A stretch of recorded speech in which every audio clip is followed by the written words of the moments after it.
Hello, hello, আসসালামু আলাইকুম। জি জি, এটা কি বুয়েট?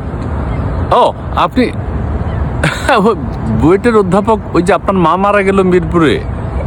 হ্যাঁ হ্যাঁ, ওইটার ব্যাপারে একটা কথা বলতে চাই। আমি কাশেম চাচার ভাতিজা, মানে সবার সাথে কথা টথা বলি।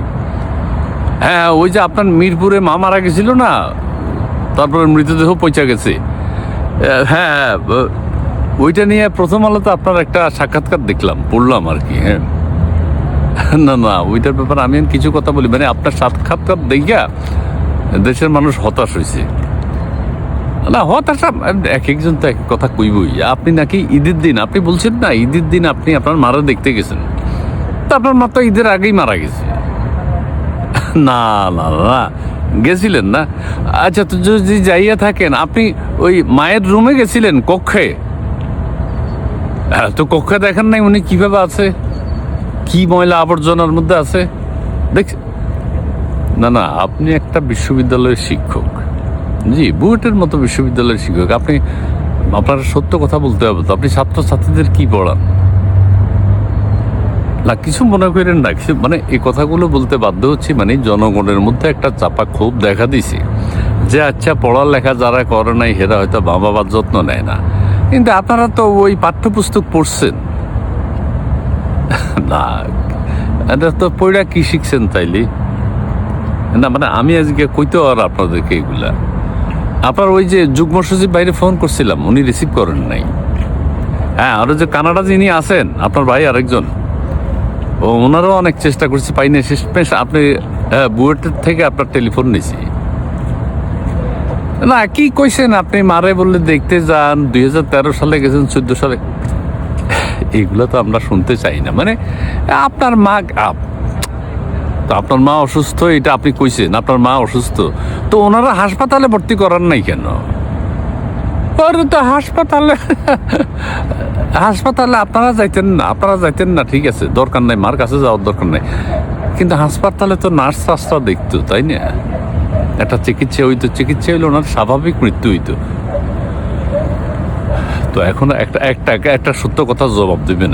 এখন আপনারা একটা কথা কই, এই যে আপনার মা মারা গেল 7-8 দিন হয়ে গেল, তো 7-8 দিনের মধ্যে আপনারা কেউ ফোন টোন করেন নাই, মার খবর নেন নাই, বাসায় জানো নাই, আপনার বোনও যায় নাই, তো এটা কেমন আপনারা? না, আমার কথা কিছু না, আমি নিজের থেকে কইতেছি না, এগুলো হইলো মানুষের কথা, যে এরা কি করলো। এটা যুগ্ম সচিব, আপনি বুয়েটের প্রফেসর, আপনার ভাই কানাডা থাকে, তো এটার কোনো মানে আছে নাকি? মা মরে গেছে না খাইয়া চিকিৎসা ছাড়া?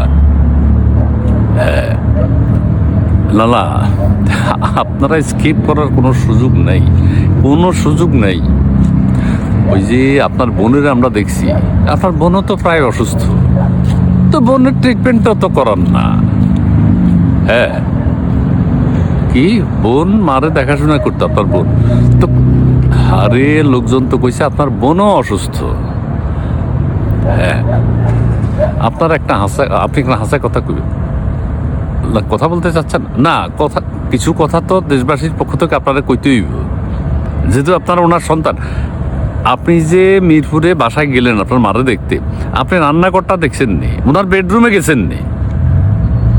না, আমি একটু জোরে জোরে কথা কম না, এটা কেমন কথা হইলো? এটা কোনো তো সাধারণ মানুষের মা না। আপনারা বলে পুঁথিগত বিদ্যা অর্জন করছেন।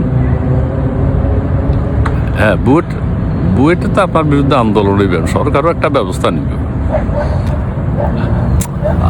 বিরক্ত হইন না, মানে প্রথম আলোতে আপনি এই কথাগুলো কেমনে কইলেন? আপনি ঈদের দিন মারা দেখতে গেছেন, তো এটা তো আপনারা আরো অপরাধ করছেন। আপনি মারা দেখতে গেছেন, আপনি মার রুমে ঢুকছেন নি, তো ঢুকলে আপনি কোনো ব্যবস্থা নিলেন না কেন এতদিন? তো আগের এরকম ময়লা আবর্জনার মধ্যে ওরে ইয়েও তো থাকে না, পোকামাকড়ও তো থাকে না।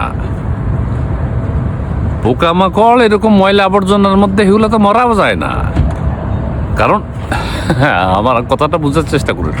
ময়লা আবর্জনা হইলো পোকামাকড়ের আবাসস্থল, পোকামাকড়ের জন্য এটা কোনো অসুবিধা নেই, কিন্তু মানুষের তো ওখানে ময়লা আবর্জনার মধ্যে বাস করতে পারে না। আপনি এটা বুঝেন না কেন? হ্যাঁ, পোকামাকড়ের স্বর্গ হইলো ময়লা আবর্জনা, এটা হতে জন্য কোনো বিষয় না। কিন্তু আপনার না না, এখন বুয়েটা আপনি আর মনে হয় ঢুকতে পারবেন না। ছাত্রছাত্রীদের সামনে আপনি মুখ দেখাইবেন কিভাবে? যুগ্ম সচিব, আপনার ভাই যুগ্ম সচিব, শুনতে তো লজ্জা লাগে। সরকারেরও তো বিপদ হয়ে গেছে, অফিস করবেন কেন?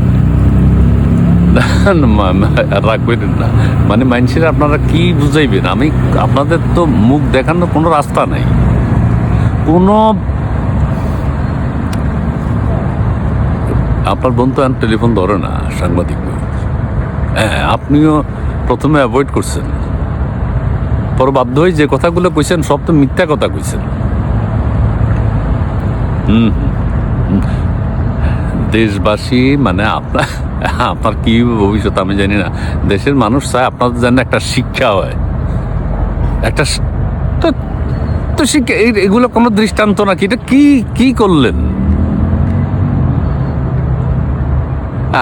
মানে এদেশের মানুষ কইতেছে আপনারা যা কইছেন পুরা কথাটা মিথ্যা কইছেন। মারা দেখছে, মার রুম এরকম কেন, এত ময়লা আবর্জনা কেন?